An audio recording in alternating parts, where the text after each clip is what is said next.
Frank, welcome. Good to have you with us. The total amount of redemptions in these funds total almost $500 million, well, more than $500 million over the past 5 weeks. What's driving it, and does the Fed figure into it?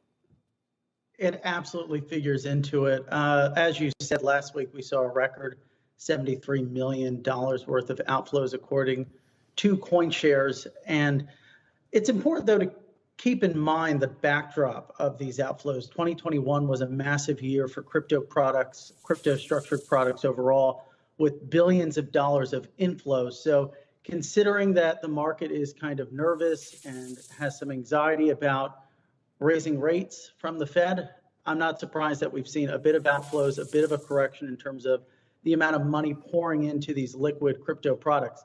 It's also interesting considering what's going on in the private market. I think when I was last on, I talked a bit about private money flowing into crypto. We've seen that in the last few weeks with a number of new venture outfits coming online, including FTX's $2 billion fund. Katie Haun is out there trying to raise a $900 million fund. So there's an interesting juxtaposition between the private market right now and the public one. Let's talk about what crypto really is, and whether it is being affected by a general sort of risk-off frame of mind that seems to be capturing the market's attention these days. And juxtaposed against that is the idea that some have that crypto is the new gold, i.e., a potential hedge against inflation. Well, I think it's important to keep in mind that crypto is not necessarily monolithic in nature, at least not anymore, right? Bitcoin can be viewed as a hedge against inflation. Sometimes it acts as a risk asset as well. But even last week with the outflows, right, we saw Solana see some inflows according to CoinShares data. At the same time, we've seen NFT volumes kind of stay very steady. OpenSea's monthly volumes this month's not over, is on track to outpace every single month since October. So while you do see maybe Bitcoin and Ethereum and the majority of cryptos, in fact, kind of acting spooked, so to sense, by the potentiality of a Fed rate hike over the next year, and we won't necessarily have more information to digest until that Jan 26 meeting, other areas of crypto are doing much more strongly, with NFT floor prices, for instance, kind of on the up since the beginning of the year, while liquid tokens have kind of come down a bit. Yeah, we've been talking about that, Frank. It's Kelly, and I'm just wondering if you can talk a little bit more about how much activity you're seeing in Bitcoin versus some of the other cryptos. And I'm surprised about the persistence of Tether, which you say is now being used for a lot of trades. Well, I think the fact that Tether is used as a sort of pair against many crypto trades is different from where the market was in maybe 2018.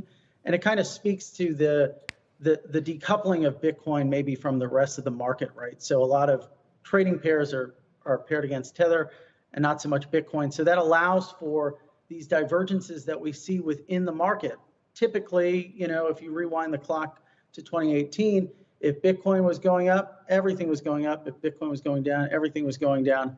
But that's not necessarily the case. You have these mini cycles developing within crypto.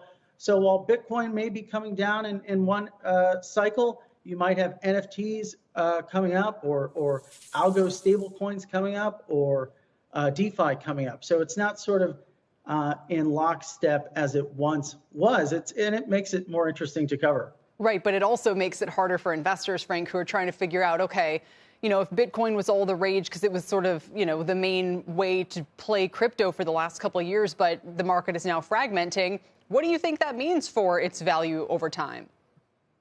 Well, I think it's still definitely going to be the benchmark for the space. But you do raise an interesting point, which is what happens if there is a breakout and, you know, there's a flippening, right? And Ethereum kind of becomes the top dog, or another coin becomes the top dog. It does open up the floodgates, so to speak, for valuations reaching proportions that we've never seen, and kind of removes that ceiling, right? And to an extent, that floor. So it does make it a little more convoluted for certain investors to put on a trade or to sort of think about where they're going to enter the market. But the point remains that Bitcoin is still very important. It's incredibly important for pushing new investors into the space. When Bitcoin's running up to 60,000, it's going to put a lot more pressure on a hedge fund or a trading firm that's not in the market to get in the market, rather than when it's maybe sitting around 40 where it is now. Right. Well, we'll see if it gets some steam back, some wind back in its sails, shall we say. Frank, thanks for your time today. We appreciate it.